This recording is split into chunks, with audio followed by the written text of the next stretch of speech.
Now, if you're watching France 24, about 23 hours ago now, we brought you the breaking news of the death of Silvio Berlusconi's death. It's dominating headlines in the Italian and the foreign media today, and Dipti is here to take us all through it, Dipti. Well, so that news broke after most of the papers had already run their front pages, which is why they're overwhelmingly talking about it today. Former Italian President Silvio Berlusconi dying at the age of 86 yesterday. This is Il Giornale, which is an Italian paper that his family still is part owner of. They actually sold their majority stake a few months ago.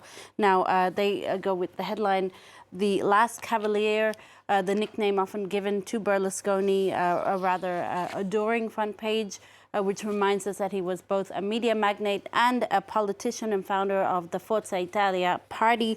Elsewhere in the press, though, he leaves the more conflicted legacy story. This is from La Stampa, which reminds us that no one has changed or marked or deformed Italian history in the way that Berlusconi did. La Repubblica, another paper, meanwhile, calls him the first populist leader in the country. It says he was instrumental in spreading populism, which has today shattered Western democracies. The most scathing front page, though, is probably from Il Fatto Quotidiano, which reminds us of the numerous scandals that dogged Berlusconi throughout his career. He was found guilty of tax fraud, accused of financing the mafia, which is why he was really the embodiment of the Banana Republic, at least according to this paper. What about foreign media then, Dipti? What are they saying? Well, just as scathing, actually. Le Soir, the Belgian paper, is almost taken aback by the fact that he's actually passed away.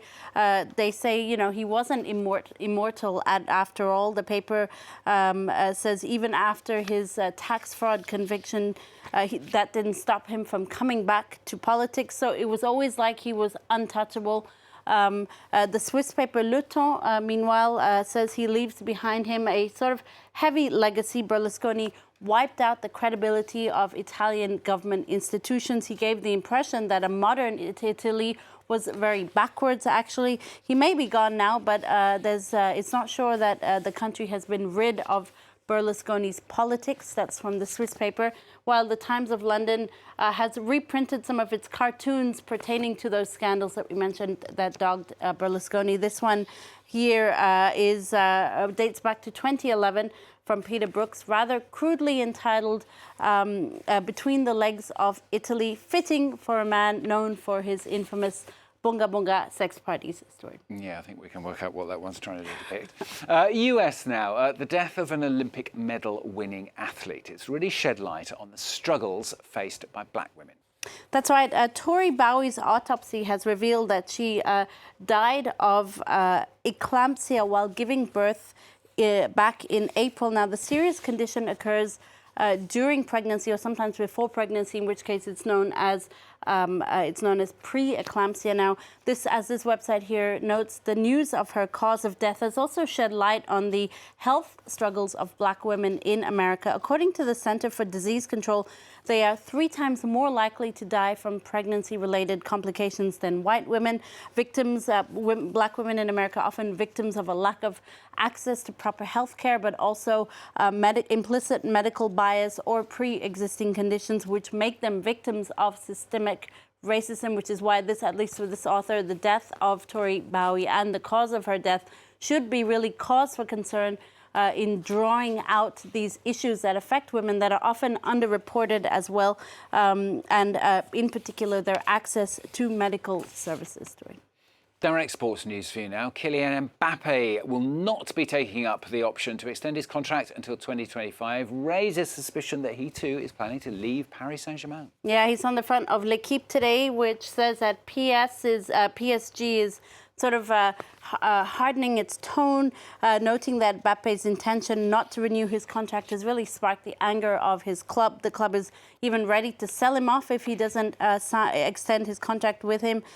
If he does leave at the end of his contract in 2024, it would be very difficult for PSG financially, L'Équipe says, and it comes, of course, after Leo Messi already left for Inter Miami, and its other star player Neymar's future is also in doubt. So growing pains for for Paris Saint-Germain. A long-awaited joy for the Denver Nuggets. The team has just scored its first ever NBA title. It's a 56-year wait that has ended on Monday night with the Nuggets' 4-1 win over the Miami Heat. Maybe we can show you a few of those images from their celebrations and from the game, from the last moments of that game.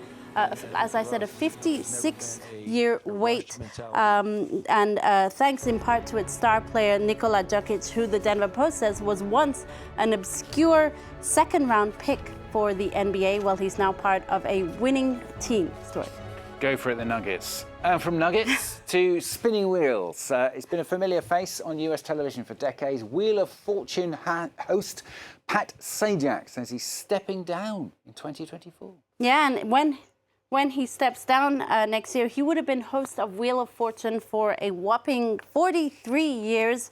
Stuart, Wheel of Fortune has been one of the most watched syndicated shows on US TV for decades. In the 80s, it drew in 40 million viewers per day and became, of course, iconic for its catchphrase, "Can I buy a vowel?" Pat Sajak was really the epitome of that show. He was actually a local weatherman when he was plucked from relative obscurity to front the show the beloved show of American households for decades.